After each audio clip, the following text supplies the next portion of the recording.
Hi, I'm Carmen.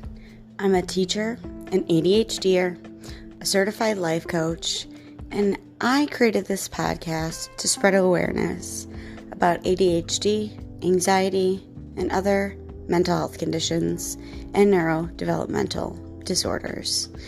Let's chat about all the challenges, the fun, and the struggles of these things. Are you ready? Let's get started.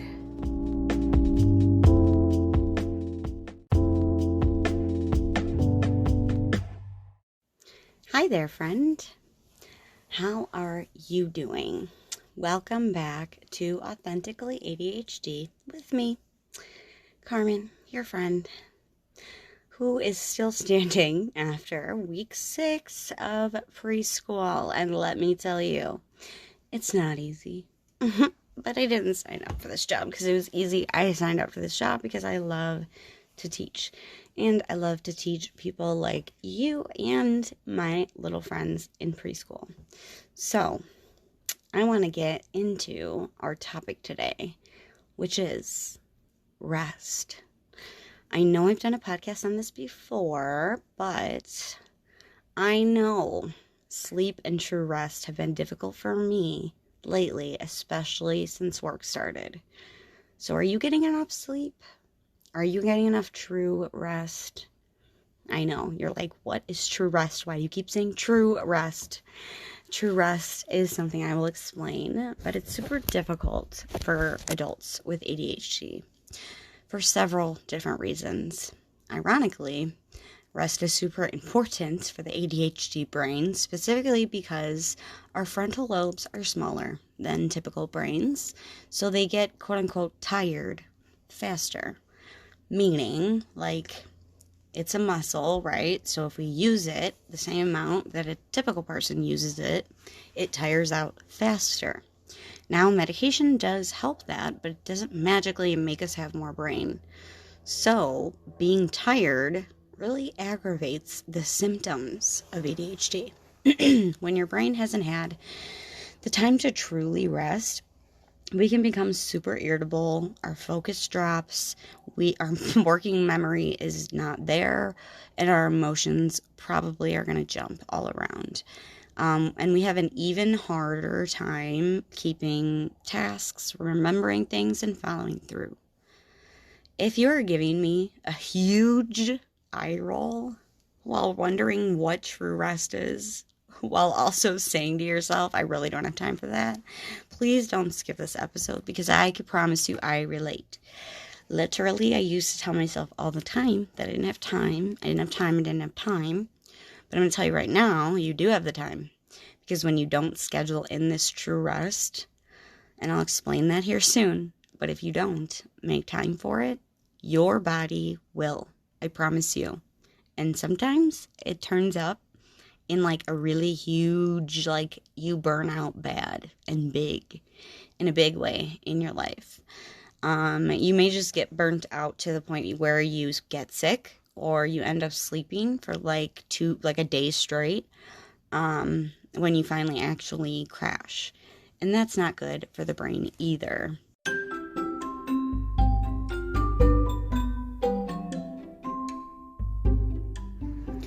Hey listener, if you're enjoying this show, you should totally subscribe to it so that you can see when new episodes pop right up into your feed.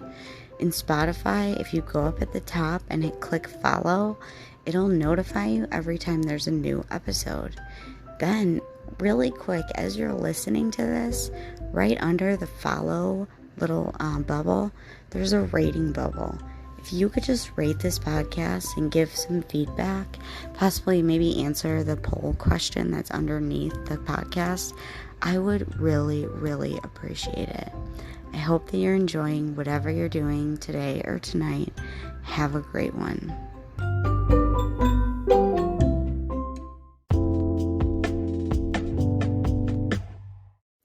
So, let's talk about it. What is true rest? So I kind of came up with this way of thinking about it after going through some of the rest courses and focused a few times, which is my ADHD program led by Kristen Carter, and that's where most of the cred for this episode is going. So if you want to join, head to my show notes right now and get $50 off and just go listen to those courses, because those courses are basically pretty much like a lot of what I'm saying right now, except I put some of my own spins into what I experience and just in the ways that I personally think about rest and possibly how you do. So let's talk about it. So it has to do with how we think about rest. So I could be laying in bed, watching Netflix, even looking very restful, while my brain is spinning with what I have to do for work, what I need to do the next day, and or feeling shame and guilt while I'm laying there because I've been laying there for 2 hours and I didn't feel any more rested. Because maybe I didn't feel like I got enough done that day, or maybe I'm stressed out about all of the tasks I have to do for work, but I can't even focus on doing them because I'm tired. Can you see where this stops actually being true rest? Scrolling social media or laying in your bed watching TV but not actually resting. It's the shame and guilt attached to what we're doing.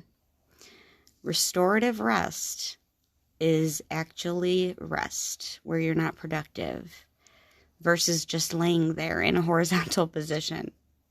So I'm not saying that this is something that like everyone with ADHD struggles with, but it is common because of the reasons or thoughts that we specifically have about rest, because our productivity levels tend to be lower.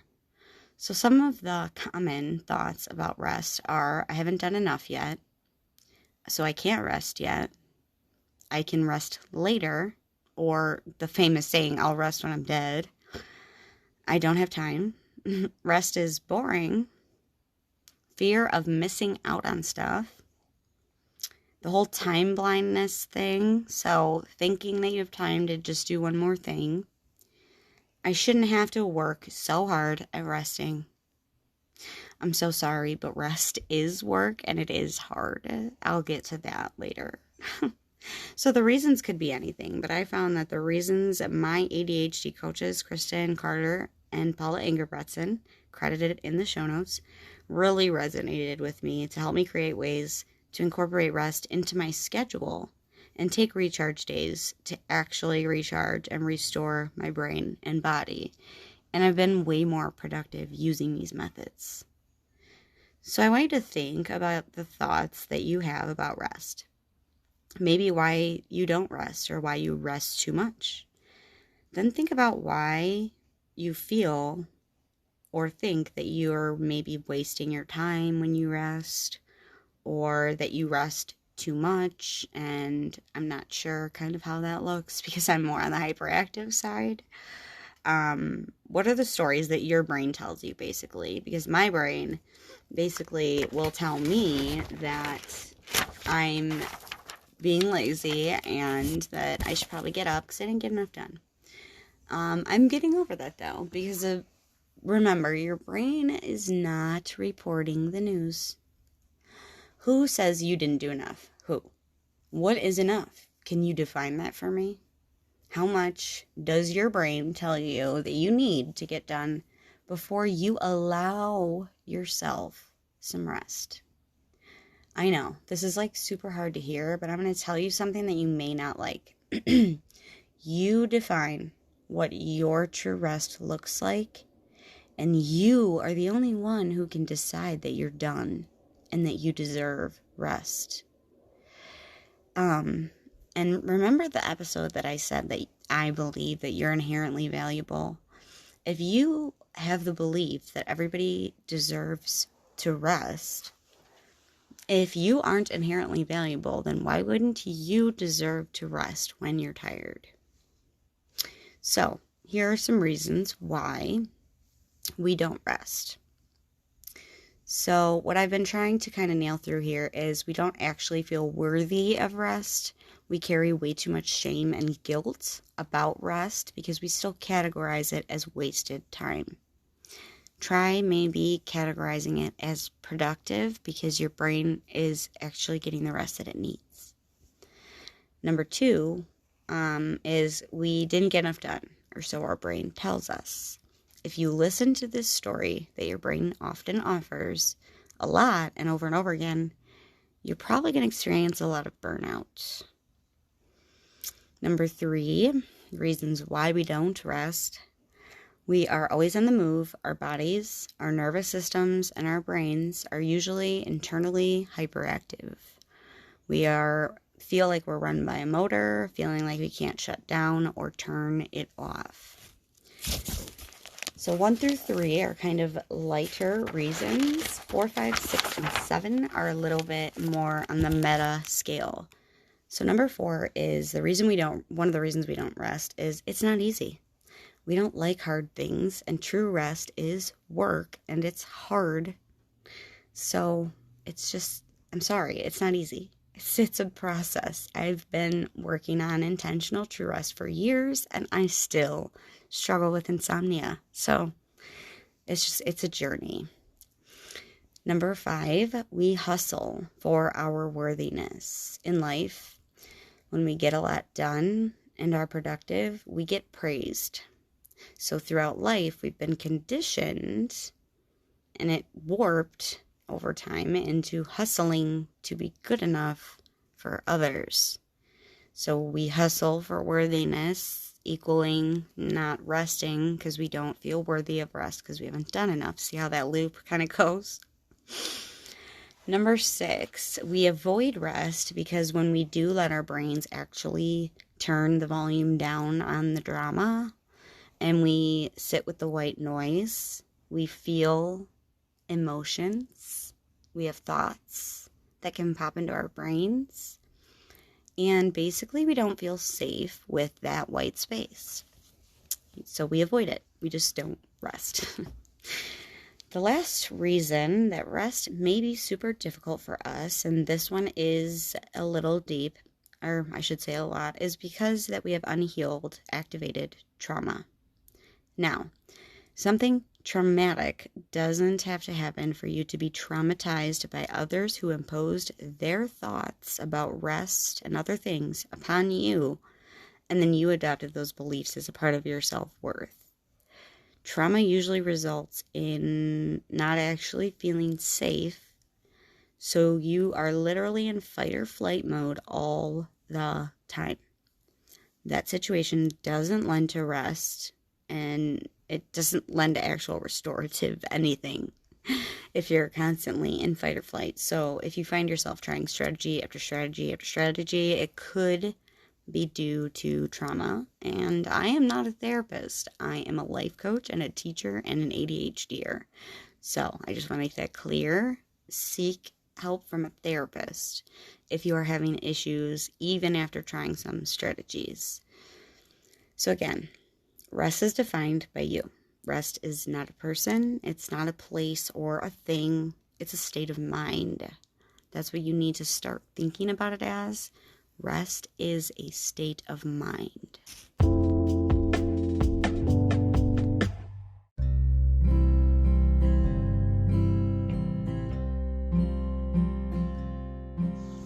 Are you an adult with ADHD who is looking for a program or community to become a part of? Well, I have the answer. Visit ihaveadhd.com/focused and join the Focused program. If you want my link to get some money off, let me know. It has changed my life. Let me know if you want my coupon code for $50 off your membership to Focused, the program for ADHD adults, led by Kristen Carter.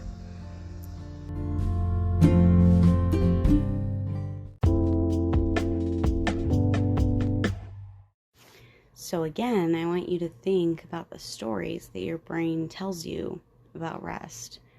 For me, it's like rest is boring. I used to avoid, and I've always believed that I didn't really deserve rest because I didn't get enough done. I want to circle back to this thought of I didn't get enough done. So if you're saying this, what is enough? When would you allow yourself to rest? This is what I'm going to tell you about your worth, your productivity, and the amount you do or don't get done. It does not equal anything that has to do with what you're worth. You are the one who decides when you're done. When you have done enough to give yourself the space to be and not be productive, to sit with your brain turned off. So I'd invite you to explore rest for yourself. Like, what does this look like for you? Because I'm not just talking sleep, people. I mean, we all need sleep, but restorative activities are also restful and beneficial. So, how do we do this? There are a few ways, and if it were me, I'd advise you to stick to trying 1 to 2 things at a time, because if you remember about self-sabotage, it will kick in if you set the bar too high. So if you want to try 3 new things at once, I'm going to tell you right now, you'll probably fail, even if you just try 1 thing. So just try not to be perfectionist about it. So exercise, medication, dosages, nutrition, and vitamins, that's first, because those things are things that are all in your control, and you can figure out how to incorporate more exercise to use up some of that energy to help you sleep at night. I also use restorative yoga to help relax my brain and body. Then decide what's actually restorative to your brain. For me, I'm a combo presentation, but I have a ton of internal hyperactivity. So it takes me a little bit more to intentionally rest.